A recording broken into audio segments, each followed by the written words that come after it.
Nature will never confront you with a problem you cannot solve. You already have the answer, and that's why the question appears before you. A quote by Sri Ravi Shankar, a humanitarian, spiritual leader, and an ambassador of peace and human values. Hello, my name is Malati, and I'm your host on the show titled The Impressive Empress, where we celebrate and amplify the voices of Indian women leaders, bringing insightful conversations, stories, and inspiration to empower more women and girls embrace their power, purpose, and potential in all aspects of life. Our guest today is Matrushree Ananthalakshmi Adinarayanan, the co-founder of Anaadi Foundation and Dharma Gurukulam. The former started in 2015 and the latter in 2021 for children, both located near Palani in Tamil Nadu. Dharma Gurukulam is an Indian knowledge systems based Gurukulam. Ananthalakshmi has an MS in Information Systems from the State University of New York. Before starting Anaadi Foundation, Ananthalakshmi was briefly in the tech industry and a faculty member and researcher of computer science in the academia. She has been an exchange researcher and professor to the University of L'Aquila, Italy. Matrushree is a well-known Indian knowledge systems expert in India, and she has published several IKS books for young learners. I will be discussing the power of questions, motivation, and spirituality with Ananthalakshmi in this podcast. Whether you're looking to enhance your leadership skills, gain inspiration for your entrepreneurial journey, or understand how spirituality can make you a better person, this episode is packed with valuable insights from an Indian woman leader who's creating a positive impact in the society through Dharma Gurukulam and Anaadi Foundation. So sit back and relax and get ready to be inspired. Stay till the end as Matrushree is going to disclose a fun fact about her that's not known to many people.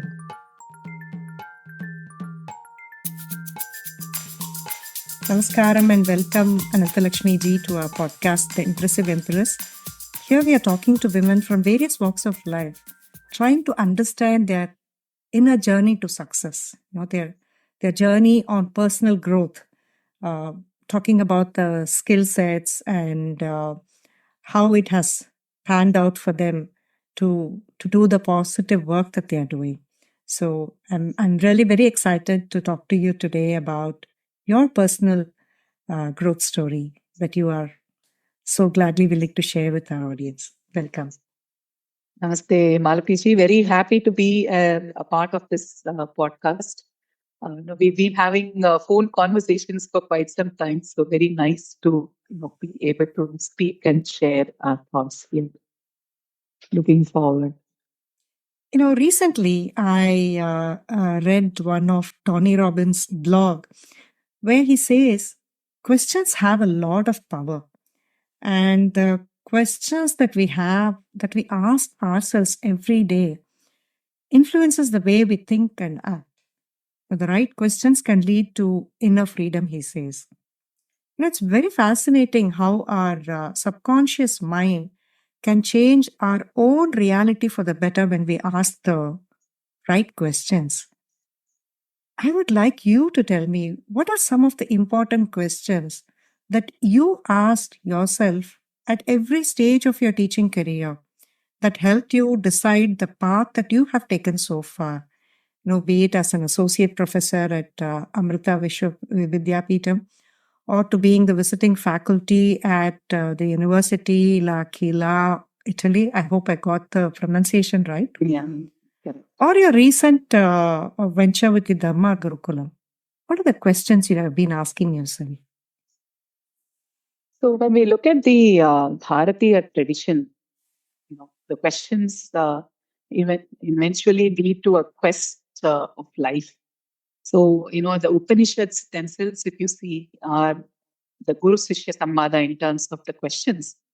and ask at different points in time and different stages of realization, in a way, one could say a linear or even sometimes the spiral progression, where you come back to the basic questions and then you ponder over them and then look for answers, one, of course, from within, but also from learned people such as the Guru. So that way, as you said, questions have been a very important part of you know, life and my life, of course. The question that I always ask myself is, how or what better can I do, or what more can I do to be of benefit to the people around me? That has always been the guiding question. So I've been fortunate to have a, wonderful family. Was born in Madurai, had a wonderful childhood, called schooling education, college education, access to a good job. I was with Infosys Technologies for a while. So that way, I consider myself fortunate to have been having more than the basic needs that even many people in the country don't have. So that way, always, I've always looked at life in terms of what better service or how much more can we do to be of savor to the people around me. So that way, when I was in the industry, I was happy there in the industry. Not that I was not happy, but then I saw I was working with the computer for like 15, 16 hours. But then I wouldn't know for whom I was working for, because there would be a client for whom we would be doing a project, but we won't even be meeting them in person. Then both my husband and I decided that, he used to joke that no matter how many hours you work in front of the computer, the damn thing wouldn't get inspired.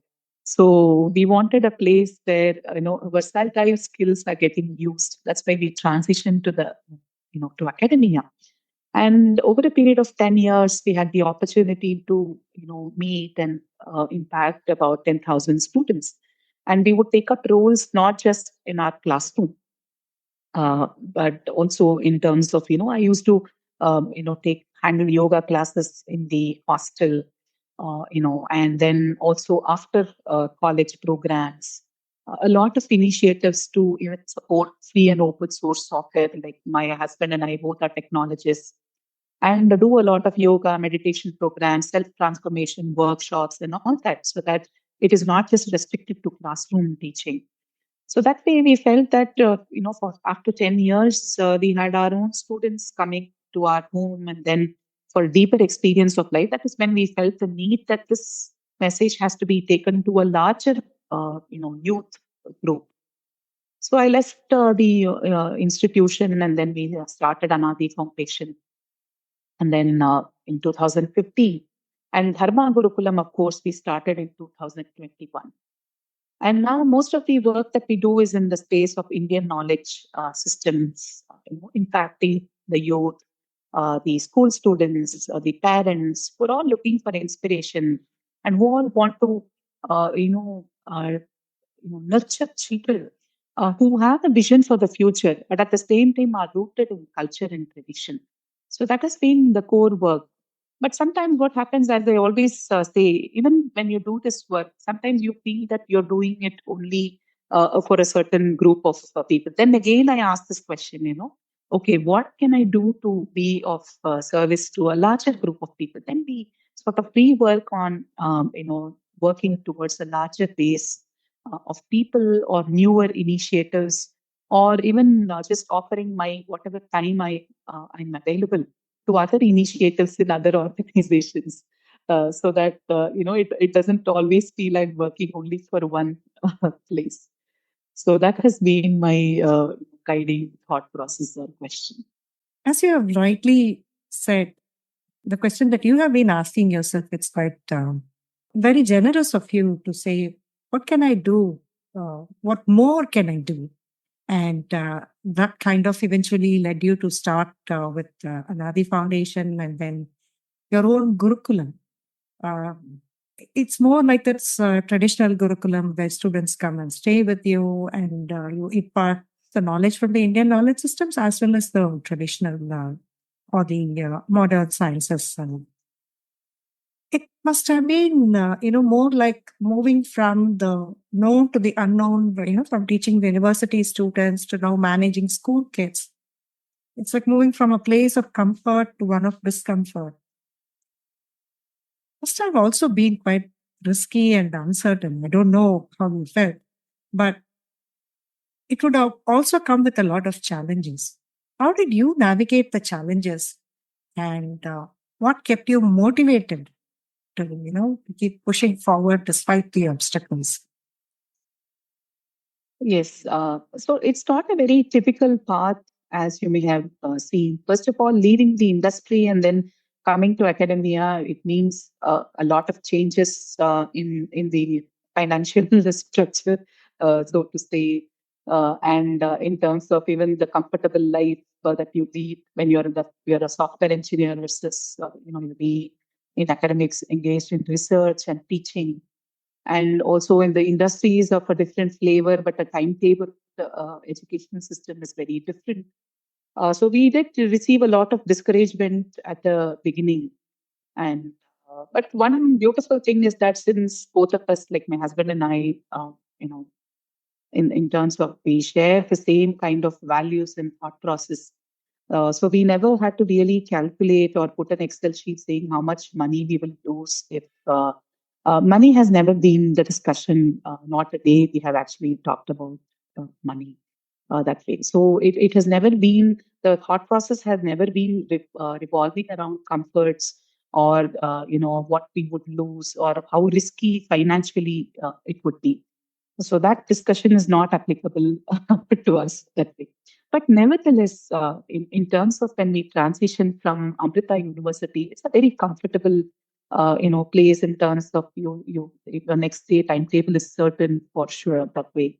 But then when you start your own organization, especially a spiritual organization, first of all, we were not very keen to start an organization as such. It was more of a yeah, that's why we named it Anaadi. One thought is in fact in terms of everybody realizing their Anaadi Tattva, that is their beginningless nature.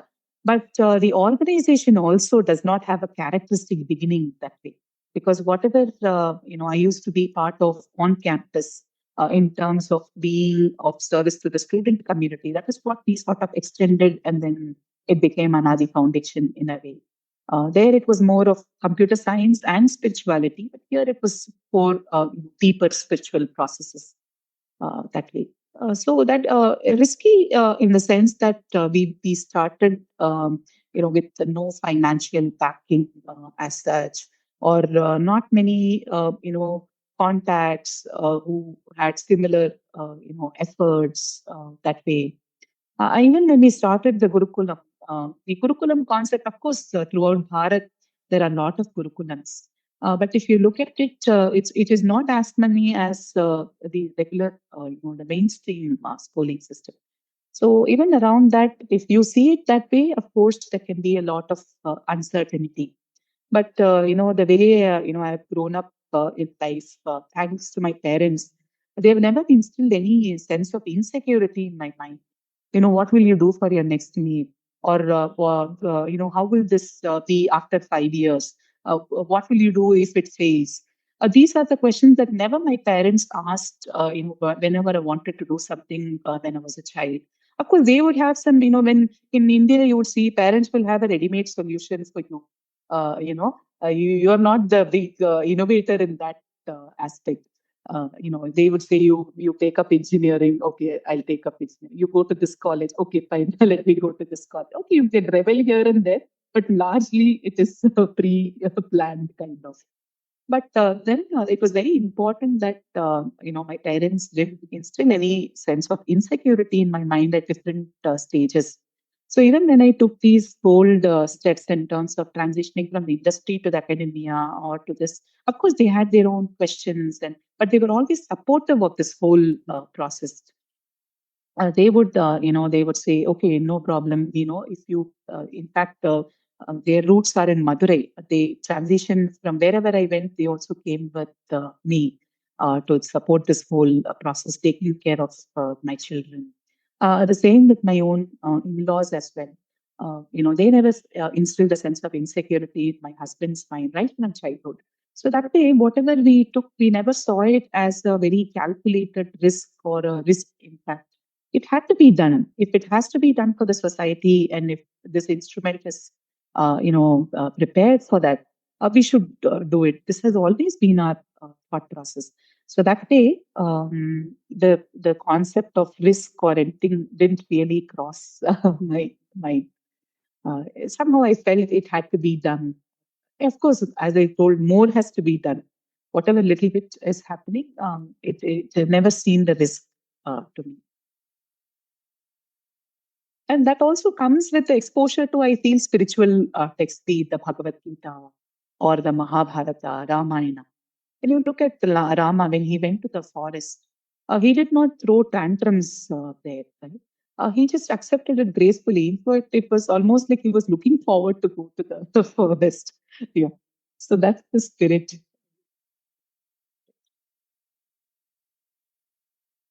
I didn't hear the last sentence after you said that's the spirit. Yeah, that's the spirit that we operate with. Yeah. I see that spirituality has really helped you shape as an individual and also be ready to contribute to the society. But in general, how important is spirituality towards the empowerment of a woman? Yes. Many times, people have this misconception that women have been left out of the spiritual process or the religious processes. They're not being given due credit in the scriptures. But if you see, there are umpteen number of role model women who are mentioned in the scriptures, be it Ramayana, Mahabharata. We have excellent, women personalities, and we also have the various rishikas in terms of Gargi, Maitreyi, and Arundhati, for that matter, Vasishta Maharishi's wife, Arundhati. So we have excellent role models in our shastras, and many of these women who are mentioned in the Shastras, have been explained to have very deep knowledge of the various processes of the society, of the Grihastha Dharma, of, taking care of a kingdom, in fact, like Draupadi, excellent qualities are mentioned in the Mahabharata. So that way, being rooted in the spiritual process is a very fundamental, aspect of life. When we look at for example, the Upanishads or the Bhagavad Gita, the practical aspects come a little later. The core of who you are is what has started off with, whether it is Sankhya Yoga or the Karma Yoga. Bhagavan Sri Krishna always mentions that core tattva of you, who you are. You are the divine being, the divine consciousness that pervades everywhere. And whatever you see within is what you see in others as well.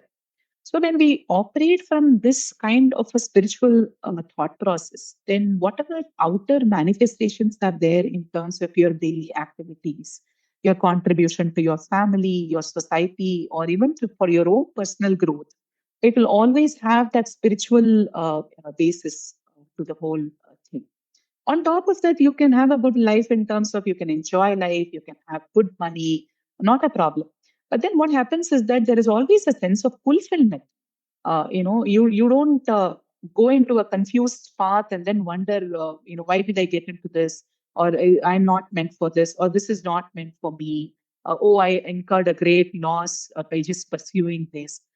These things really don't cross your mind so much because you are at peace with whatever you have taken up, and this also gives a sense of responsibility. This also gives your capability to envision the various consequences of every action. You also know that whatever you go through in life, partly you are also part of the whole package that way. So that way you are at peace with whatever decisions you take. We call this prasada buddhi, right? You are you go to a temple, you receive prasadam. They say that you should not say it is good or it is bad. You just receive it because it is given by after doing naivedya to the divine. So that way, then you take life also with prasada buddhi. and do any activity with Arpana Buddhi. Arpana Buddhi means it is an offering to the larger cause. With these two simple things, life actually becomes very simple. Of course, there will be ups and downs and all that, but you should always look at it as an overall experience. Like, for example, when I ask you about, you say, how was your schooling? You would say fantastic, but doesn't mean that you have not been stressed out because of exams, or you have not been afraid of the deadline tomorrow, or you've not. It's not that you have not been afraid of a teacher.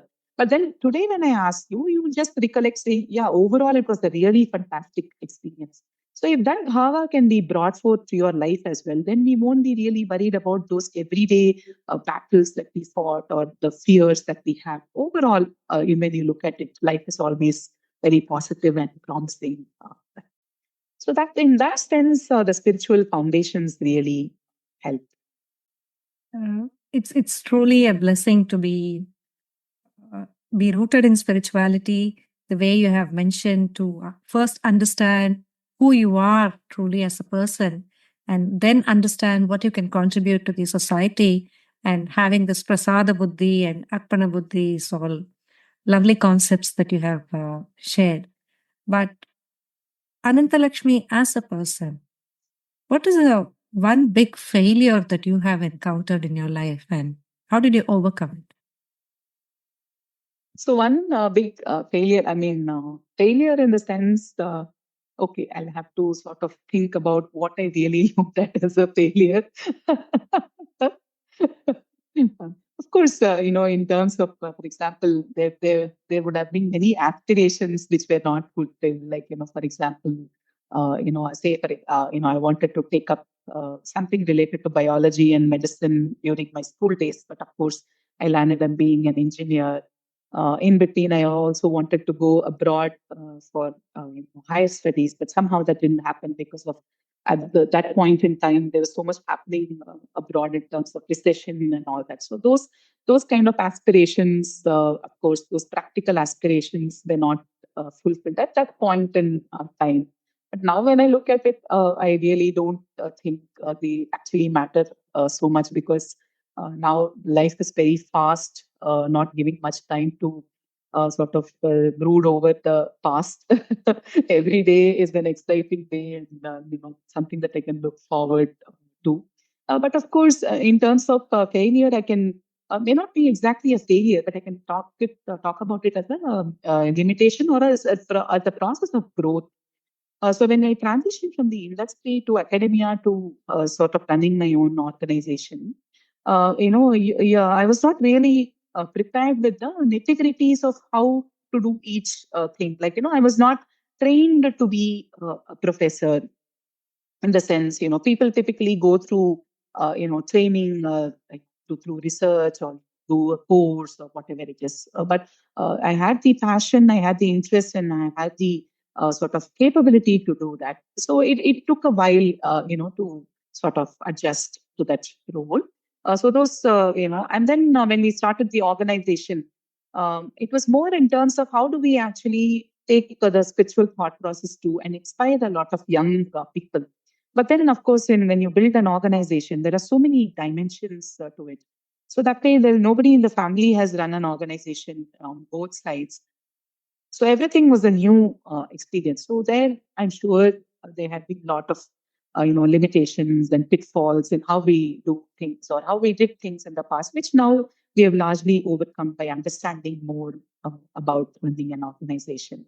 Setbacks and failures are definitely a part and parcel of life, and your spiritual rootedness has definitely, seems to have helped you uh, overcome them and also face life with a beautiful smile. Can you share something about your family? And more in particular, I would like you to talk about your role as a mother in today's context. So family, in the sense, I was born in Madurai, and my father worked in a bank. My mother-in-law was a homemaker. And both of them now live very close to the ashram near Panini. And they have been a part and parcel of whatever we do. I have a brother who lives in the US, And he also supports many of our activities in terms of hosting us our programs abroad. And because my father worked in a bank, I've had the opportunity to live in different states in Bharat. So that way, I've got exposure to speaking multiple languages. And even when I was in Europe briefly for some time, I used to tell people that I'm used to unfamiliar language in my ears. So I don't feel uncomfortable, managing in a country that does not speak English for that matter. So that way, I've grown up learning a lot of languages, exposure to the diversity of Bharat with a first-hand experience, and traveled extensively within the country as well. My father would ensure that wherever we go, we visit the museums there, we visit the planetarium there, and the important sthalas or spiritual sthalas as well. So that way, it became a very natural, inclination to be very inclusive. That way, whenever I travel across the country, I don't feel that I'm traveling to a different city or a state. That way, it's like it's just, and I've been here already, kind of feeling whenever I go. So that has been quite a blessing. And I have two sons, and the elder one just completed grade 12. Both of them are in the Gurukulam. The younger one is, of course, in grade 6. And the elder one, until grade 9, he was going to the regular school. And when it was grade 10 is when we started the Gurukulam. So he immediately transitioned to the Gurukulam. And then the younger one, of course, now is in the Gurukulam. So as children, when they were children, the thing is that both of my husband and I always ensured that the formative ages, there is a good physical development. So one, of course, is sending to school. They were going to the regular school because we lived in the university campus. There was a school inside, very value-based. All the shlokam, chanting, and everything, bhajans, and everything used to be bhakti used to be there. Apart from that, we ensured that there is a good physical, robust physical development at the formative stages. And not through expensive sports. Now there is a very inclination. The moment you say physical practice, people, they want to put their children in like really organized sports and expensive equipments and all that. But that is simple. Just running, jumping, cycling, swimming, whatever was there, facility available. If swimming was not available, we wouldn't have, sort of gone for that. But this robust physical health is a very crucial aspect of growing up because they need to grow up the confident, bodies. Because, for example, like every year we take them on a trip to the Himalayas, and they climb the Himalayas very comfortably. Right from grade 4, we have taken them to the Himalayas. So they're used to very harsh climatic conditions. Even it's not that they would the first time itself they would just be okay doing that. It would be a learning experience. They would reflect on even the luggage that the amount of things that they carried, which they actually didn't use it. So the next time they would pack on their own, then see to it that it's a manageable luggage that they carry into the Himalayas and all that. So that way we have given them enough freedom to experience the various joys of childhood and all that. But at the same time, we would tell them that there will be times when we would point you to saying that you may have to do this, but you have to be ready for that as well. There is freedom, but it will be a guided freedom. So that is always something that they have been very comfortable. They look forward to our guidance in terms of what courses they want to do in the future. Of course, the younger one is too young. I mean, not worried now. He's happy climbing the trees and playing with the cows. Not worried so much about the future. But nevertheless, for the elder one, it's always been, we said, it was great. Then we said, you have to probably look at the Gurukulam. And he said, yeah, I'm willing to give it a try. We told him, if it's difficult for you, please let us know. But he said, no, I'm okay with doing this. Now he's created a very deep impact. Now he teaches at the Dharma Gurukulam, Payani, the ashram as well. He started one more Gurukulam in Hyderabad. He also comes here and teaches. He also spent a week in a village teaching the rural children in their knowledge systems and all that. So now, even though he's just graduated from 12th standard, now he's become very comfortable with the teaching process as well, gaining knowledge and teaching. So that way, it has been a very harmonious family growth because looking at them, we also learned a lot. Looking at us, it's a mutual process of learning. So that way, we are not, we when we look at other parents, no complaint on the society, but nevertheless, there's so many people who worry about the minutest details of their children in terms of what subjects are they studying, what chapter are they studying, what we've given them only a broad set of guidelines. And we have followed them up only on a broad set of values and traits and all that. Just by providing that harmonious environment has been very crucial. So one thing is having a good relationship, mutual relationship, the dampati having a good mutual relationship. That is a very important aspect of children growing up, seeing that a family relationship can be very harmonious. So that is a very crucial. I've seen so many children, who have parents who constantly quarrel and argue, and who grow up with a lot of insecurities and fears. So that is a very maintaining a very harmonious homely environment has been very important. And the second thing is that emphasizing on a rigorous educational process, but at the same time not going into not drilling down into the failures that they have encountered. So, we'll always be encouraging. And in the formative stages, we've always used encouraging words and yardsticks that way. Because that ahankara, what we call as ego or that identity of the child, has to develop in a holistic manner, thinking that it is actually doing the right thing in the society.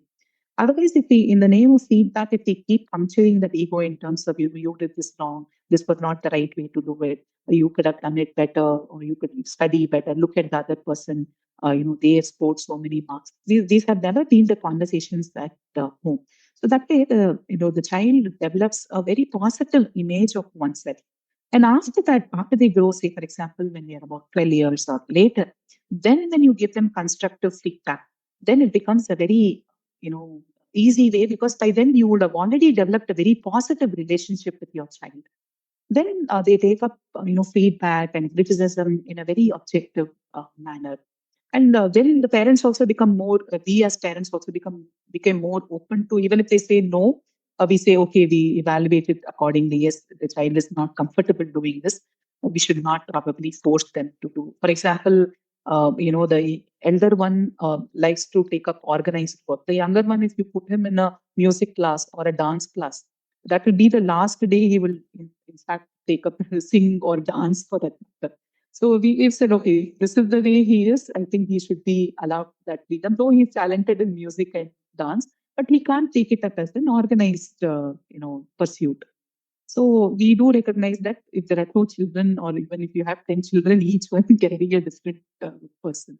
So respecting those differences and then maintaining a harmonious, and they've always grown up in the ashram environment where our own students are the ones who take care of them.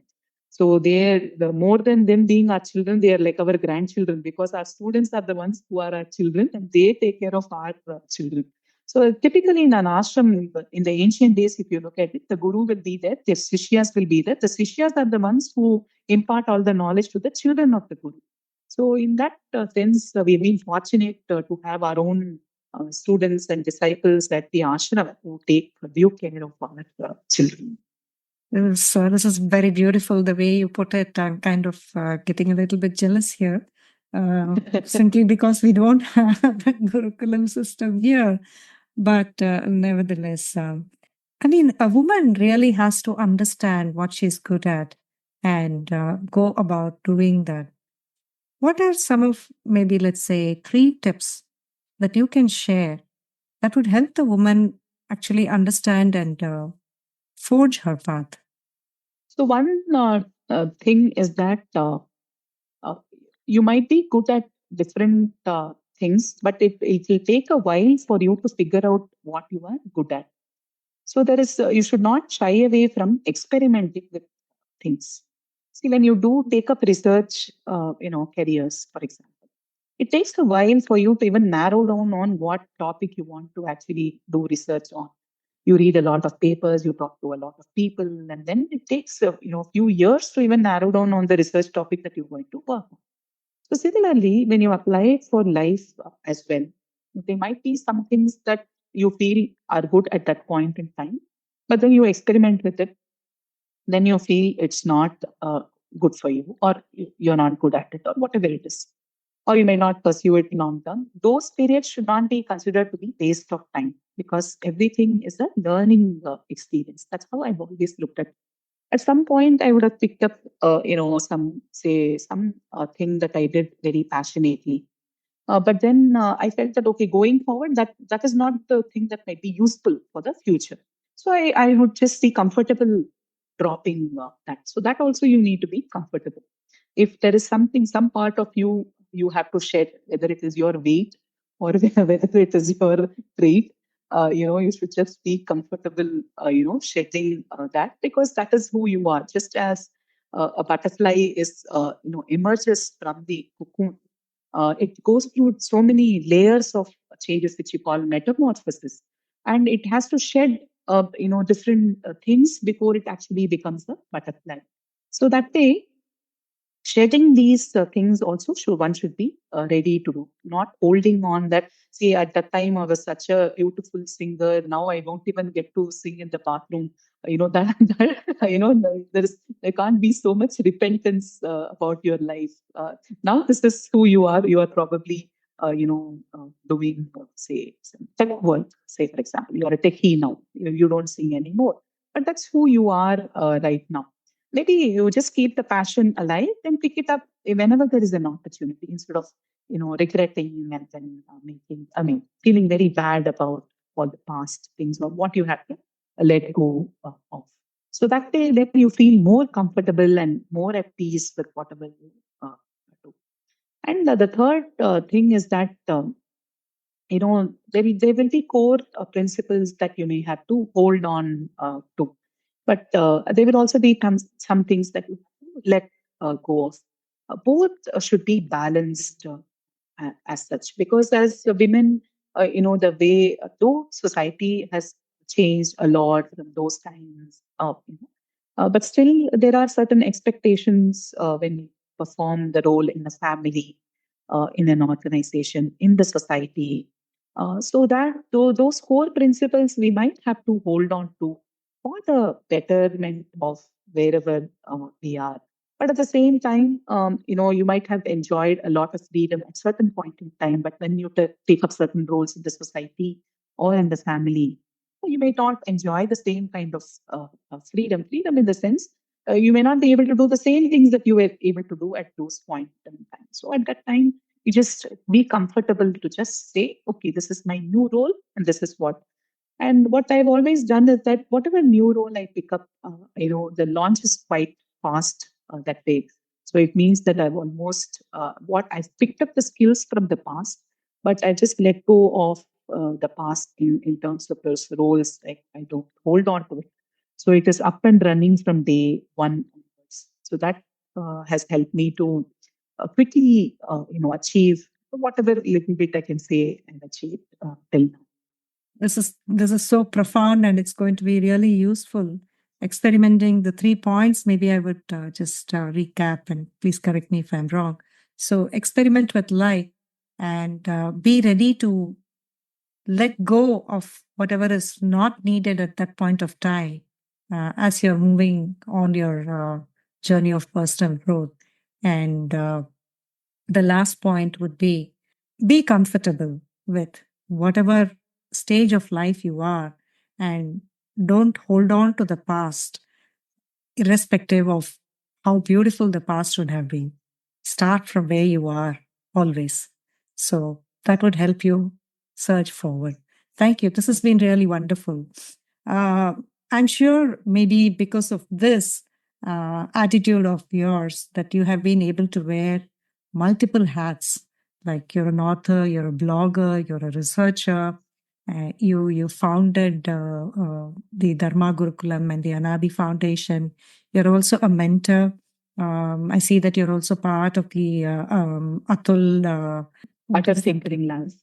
Yes, Atul Tinkering Labs, where you coach and mentor kids and adults.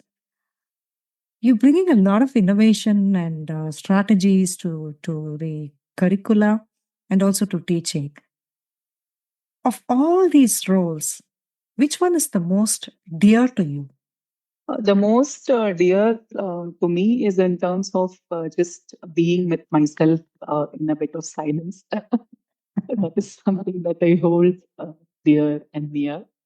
But nevertheless, and people, I like working, whatever work it could be. So that becomes the fundamental comfort zone. The domain is just, as the skill based, at some point in time, we have a certain skill. The expression of that inclination to work comes out of that kind of an output. That's so that way I'm comfortable with working. But otherwise, as I said, my comfort zone is just being with myself in silence. Okay. So you being yourself is the most dearest of the roles that you play. Lovely. But through which of these roles are you creating the maximum impact to the society?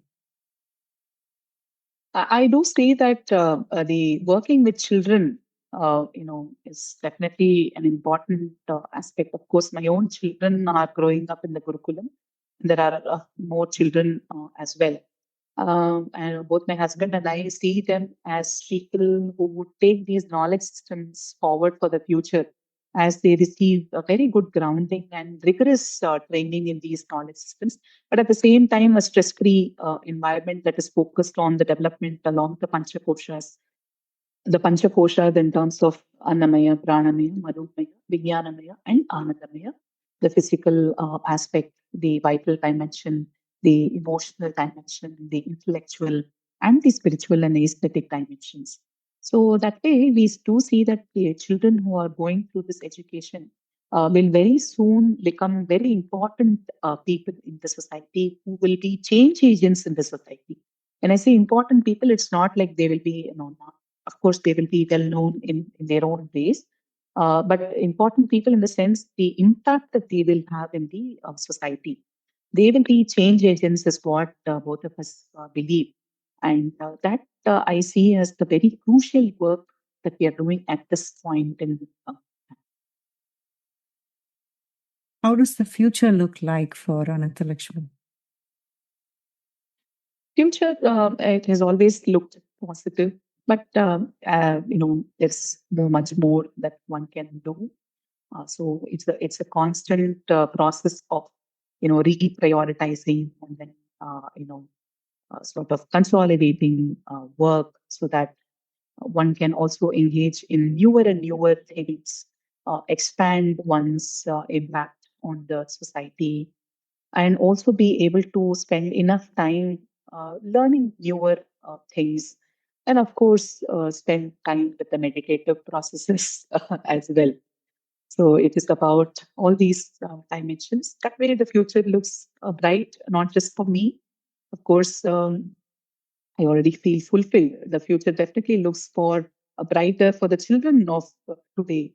Uh, you know, that way, we feel it's a blessing to be part of that future. Well, so very positive, and you're so optimistic also. But I would like to circle back to the previous question of experimenting with life. Today, the choice for experimentation is so huge. So, how can one decide on which experiment to choose at what point of time? Basically, I would like to understand where you get your ideas from and how do you decide to take up a particular idea. So when we look at the Bharatiya context, there are different sources of knowledge.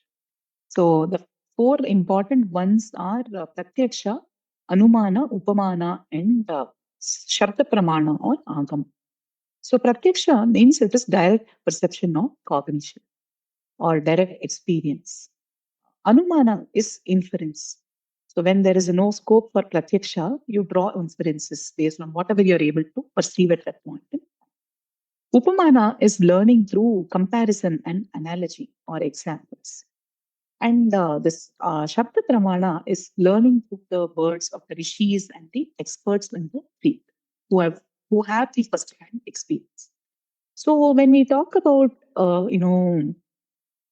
experimentation or innovation, all these can be used, because if everything has to just be first-hand experience, then you would end up trying different things, and then some things will just go nowhere, some things will be fruitful, and you will endlessly be trying things, thinking that you are the only one who you are the one who has to experience that and figure out.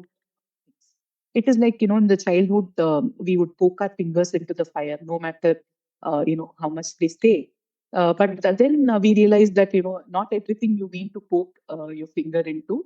If somebody says so, it would be hot, you would sort of, yeah, it's hot. Then you have faith in them. So that has been the guiding, thought process. Some things I would just, try my own things, for the first hand experience of that. Some things would be in terms of comparison, like, for example, living a life in the city versus living a life in the rural areas, or living with gadgets 24 bar 7, or weaning away from gadgets. When you wean away from gadgets, or when you live in a rural area, then that's the only way for you to compare and contrast with the city life. So we were in Bangalore for some time, and then we, as software engineers, now we live in a completely rural area. And then only through comparison we are able to say that this is actually a much rewarding life. But then there were the people who have faith in us. If we say them, yeah, living in a rural area is much more rewarding, probably they would trust and then make the transition, instead of even just try comparing with their own experience. So this has been the guiding force. The other aspect of innovation is in terms of the upasana aspect. This is a very crucial aspect in the Bharatiya Parampara. Not all knowledge is obtained through books or through first-hand experimentation. There is also a lot of revelatory knowledge that is available. Once we start doing our upasana. I consider myself fortunate to be blessed with whatever knowledge is there through the blessing of the rishis that I have connected to during my swadhyaya. So when, say, for example, if I take the Bhagavad Gita or if I take the Yoga Sutra, it is not just the verses that I'm reading it. It is the chitta of the rishi or Bhagwan Sri Krishna, whose actually chitta flows, or whose thought process flows through the text. So there are, when we do it in deep meditation, or when we read it with contemplation and silence, and with a very immersive, when we take up a text in an immersive process, then the layers of meaning get actually revealed to you, more than what is just quoted in the translation, or what is there as a commentary, or whatever it is. So that is one important for a spiritual sadhaka. An important source of innovation is intuition, that too through such revelatory processes. By revelation, I don't mean that you start hearing voices in your head saying, "You go do that. This will work out for you." Not like that, but your inner strength develops, and then you also feel guided into the right things. So when we say that, the karmanyeva, you have control over the actions, not so much over the consequences. That is because, when you don't know a domain, you don't have much control over what consequences happen. But one way to bridge that gap is you develop that skill, and then, sort of the outcomes. So the skill development is what leads you to bridge that gap of, this failure part of it. So that starts to happen, where the skill gets enhanced, such that, of course there will be failures, but you really don't look at it as failures, or you might just keep moving in very harmonious terrain, without much fear or uncertainty. There'll just be happiness and harmony in whatever you take up. So that I consider to be a very important and crucial guidance to anybody's life, and especially to a spiritual sadhaka. It is not just humans who guide us; it is the larger spiritual ecosystem from which we draw our inspiration and guidance. Again, wonderful, wonderful.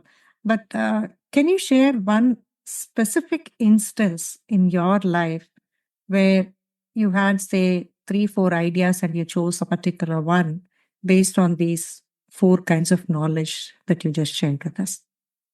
Okay. So when we wanted to start the Gurukulam, it was just a very broad idea. And we had no pratyaksha knowledge in terms of direct experience of, somebody very close to us running a Gurukulam, or we personally previously having our own educational setup or whatever it is. So we had a couple of things. Should it probably look at it online? Should we run the Indian knowledge system courses and do it completely online for children? Or go to different schools and institutions and do it like after school programs, or have a you know gurukulam set up within the ashram itself. Of course, the third option is very challenging and then very uncertain, since who would commit to this process, and who will teach there, what resources are required. It's a free gurukulam actually, and we don't collect fees, and where will the money come from to run this? But then we've seen that through the process, we spoke to a few people who said that, some said it's risky, but some said, yeah, you should go ahead because it's a very important contribution to the society. So that way it was, we just said, okay, let's go ahead. Since both of us are convinced about it, the people around us are convinced about it, let's go ahead with that. And then after we started, we've been receiving continuous guidance and positivity from a lot of people that way. So there were a lot of options before us, but in a way, we took the riskiest of the all options that we had laid out that way. But it has been a rewarding experience. I'm so glad that it worked out really well for you because, as you rightly said, there are a lot of change makers in the making, and definitely the society is only going to benefit from all of this. Uh, but my question always is about success. So, success is, I know a lot of people in my podcast have mentioned that success is very subjective. How is it for you? How do you define success? Is it money? Is it the freedom? Is it the rewarding life that you have currently? Or is it you're able to have your creative expression and innovation? Or is it something else? So in a way, when I look at it, one or two parameters of success is in terms of being able to enjoy the phala of having done something, right? Fruits in the sense, it's not like, okay, I invested and I got the ROI, not that way. But you have an overall positivity about what you have done. That is one thing. And it's not like you feel, what you could say, confined by whatever you started. Like you start an initiative and then you feel locked up in that initiative, not having the freedom to move out, or not being able to continuing it. Also, you have these feelings of getting locked up over there. So when that feeling is not there, overall you feel very positive. That I consider to be success. And when inside you feel happy about it, harmonious about the whole thing, right? And you have the courage to handle whatever challenges that come up. And then overall, it feels very smooth and positive. That is what I call success. I don't have a very quantitative measure in terms of, in terms of the main thing that my husband and I've always valued is the freedom in spite of all the things that we have taken up upon ourselves. You don't feel bound by those things that you have taken up. It's not like I started a Gurukulam and then I feel that, I'm not able to move out. I'm not able to be there. I'm not able to, now I have so much responsibility. It's a burden of so many children and their expectations of the families.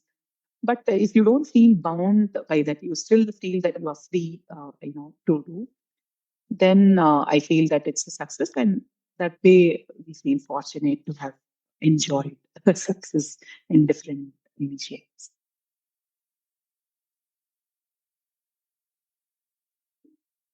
It's been an amazing 45 to 15 minutes that we have spoken, but we definitely have to wrap it up. And I would like to do this with a rapid fire round. Are you ready? Yeah, sure. Okay. What are the 3 important roles of a mentor? Mentor, one is, of course, positivity, instilling positivity in your mentee, and being available when they need you the most, and also exposure to diverse kind of knowledge systems and experiences. What are the 3 things that you are grateful for in your life? A wonderful family, a good group of my own students who are now taking forward many of the initiatives at the foundation. And of course, to the Guru Parampara that I belong to, who ensured that I would get whatever I deserve in this lifetime. What are maybe 3 favorite apps or tools that you use for your work?